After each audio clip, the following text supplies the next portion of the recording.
Hey everyone, welcome back. I just wanted to make this video because I am disgusted right now.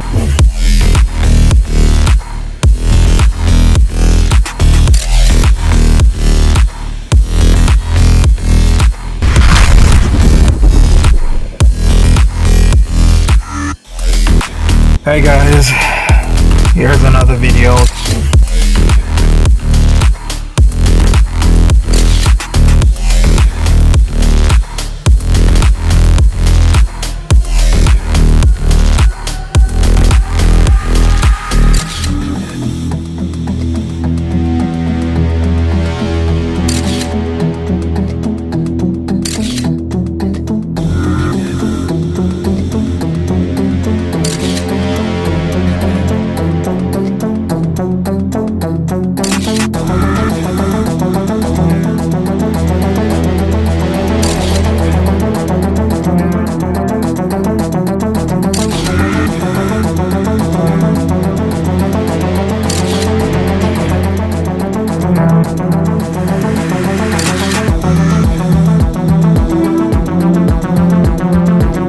Trying to get an orgasm, which is the release of the tension that all that desire they come watching dogs on a screen inverted towards you're looking at yourself from within you, 3-dimensional, 4-dimensional even.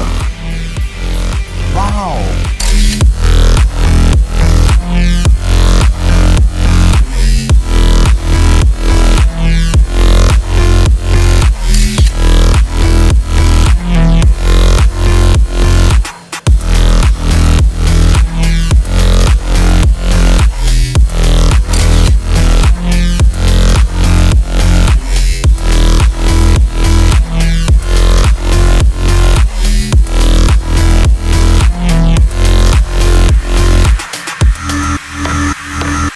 Hey everybody, thank you for joining me. This is going to be a very short one, but I wanted to talk about something very serious that is hitting too close to home because we all go through this. So my mother's funeral video is on the farms, and I've been told by several people it was by Kate Winslet and others. Now, there are certain lines you do not cross. Don't fuck with people's kids, and you don't fuck with somebody's relatives, especially when they've passed away. Now, I love my mother. My mother died a month ago, and for some piece of shit, aka Kate Winslet, that keeps making videos to cross the line of morality, something has to be done, and it was. I don't give a shit how I do it, but this loser, Kate Winslet, will be removed from YouTube for doing this piece of shit action. Nobody, and I repeat, nobody should be putting up anybody's mother's funeral service on the farms or anywhere else.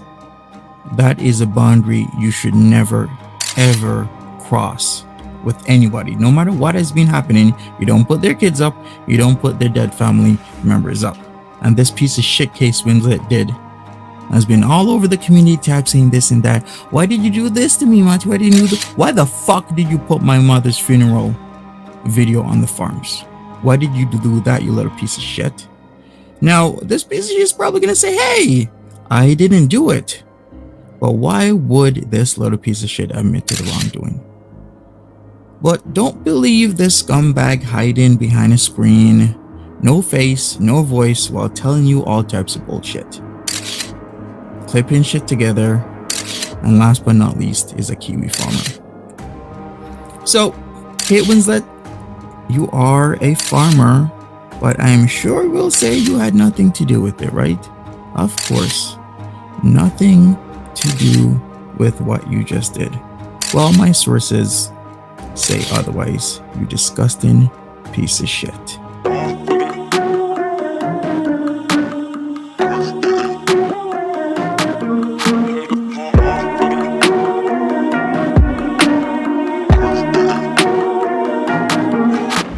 You know what most creators are doing? Most reaction channels are doing? They're privatizing their Life by Jen videos out of respect.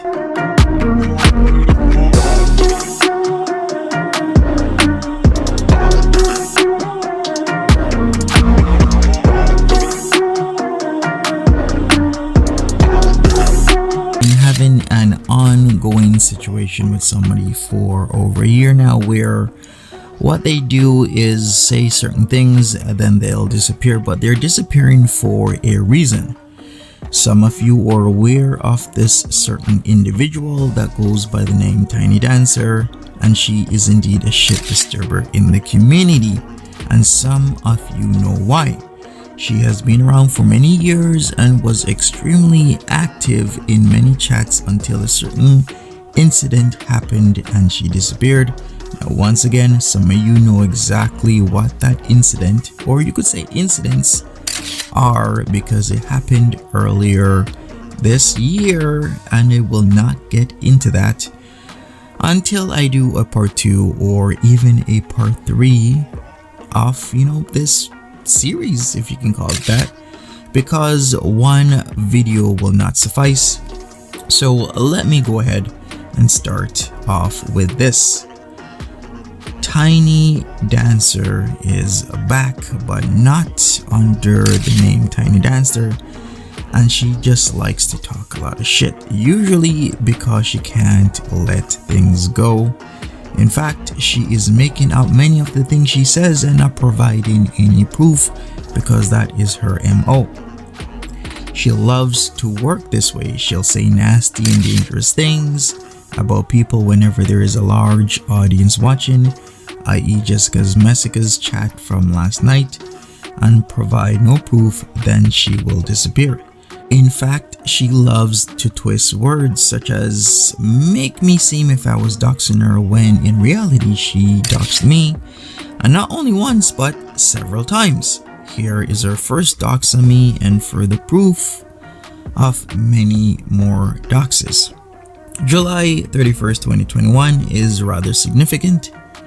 The manic night of calls and screaming voicemails because I didn't answer the phone. Now, in hindsight, I should have saved those voice recordings, or rather those voice messages, but hindsight is 2020. I didn't think this was gonna happen, all of this, so I just didn't.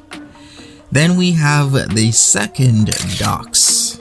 Oh, and let's not forget, she is a suicide baiter. She loves blaming you for everything she does, because once again, she never likes to take responsibility for anything, especially her own actions. Furthermore, any video that shows how screwed up she really is, especially the one of her doxing me and saying a lot of things, gets taken down.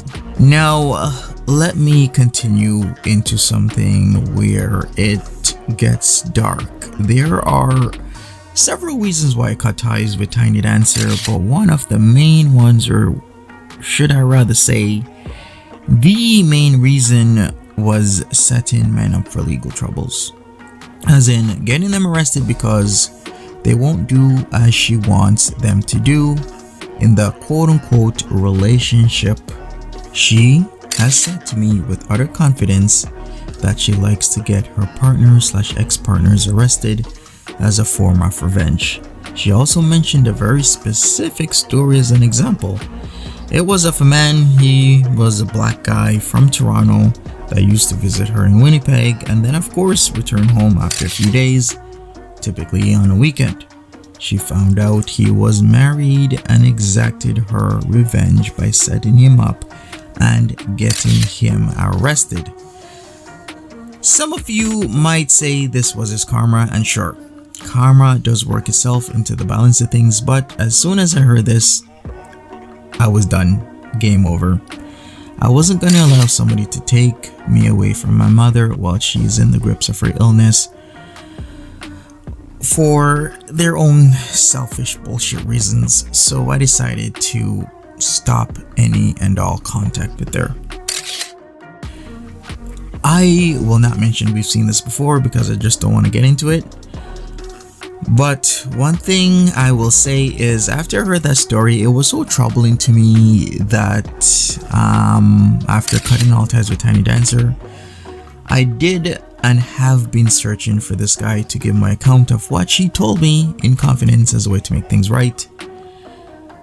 and I have been unsuccessful, but that doesn't mean I won't keep trying to right the wrong of what she did to what seemingly is an innocent man. I don't know the full and whole story. All I know is that she told me in confidence that she set the man up, and I don't like that because there are multiple cases out there of men and women being set up by people that they're in a relationship with. I don't find this right, and I would rather correct a wrong than do nothing at all. So if she has told you this story and you know who this guy is, then please contact me or him to just make things right. That's the least you can do. And last but not least, you'd never guess who she is or was with, and is one of the reasons she changed her name to Top Goth Mommy. There is always a reason. If somebody is well known in the community, there's always a reason why they would change their name, because then when you start going by a different name, then people won't recognize you in said community. So she was known all over by Tiny Dancer, and there are specific reasons, or one main reason why she changed her name, and it is shocking. So I will leave that for another time, maybe in part 2 or even part 3, because there's a whole lot of stuff to go over and talk about, because this well does go deep. And I will be back.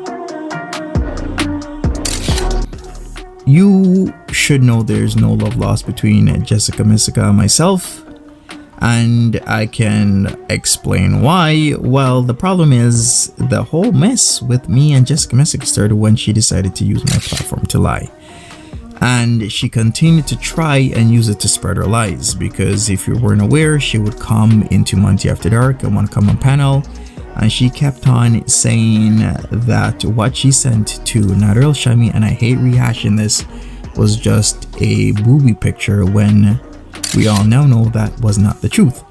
So keep that in mind, people. Jessica Mysica had no issues coming on my panel to spread her lies because I had a bigger platform, knowing that Nader El Shami could easily have, just said, hey, no, that's not true. I have this from her, that from her, I have X, Y, and Z. Now, I don't really care if she is sending him pictures or videos. That's not my concern. Everybody's an adult in this situation. They can do whatever they want to do, as long as they know and understand that there are consequences for doing whatever you want to do. What my problem is that she was going on my panel and knowingly spreading her lies as a way to cover up her own stupid decisions, because I do believe it was a stupid decision to do whatever she was doing with Nader El Shami. So I decided to boot her off. And why? Because it was gonna affect my credibility. Once you lose credibility in the girl verse, you know what happens, right? Exactly. You know exactly what happens. So now we are here. Jessica Mysica involving herself in another quote-unquote relationship. Now, what I want to bring forward is some background knowledge. If you don't know, Jessica Mysica, Mom of the Year, missed her court date for her ongoing eviction. As you can see here, dated August 17th, 2022, just a little bit over 2 weeks ago, there was an order for judgment for the plaintiff. And it says here, the defendant has failed to appear for today's hearing. A judgment for possession shall enter in favor of the plaintiff, which was the Norwich Housing Authority. Now, I'm not trying to hate on her. I'm really not. I'm just pointing out facts here, which paints a bigger picture. Now, as you can also see here, Jessica Mysica went in on the 26th of August, which was not yesterday's Friday at the time of this recording, but the Friday before that, August 26, 2022, and claim this. I came to court at 1400 hours instead of 1100 hours due to confusion with another court date I had. Yes, you heard that right, because she has multiple court dates going on. I have all past due rent available. Well, congratulations, and I don't mean that in a snarky way. I think as a mother, there should be priority to certain things, not messing with somebody else's relationship, not playing around on YouTube online, but providing not only for yourself but for your children. I think that is a priority that seems to be absent in a lot of people's lives these days. So good for her that she has the money.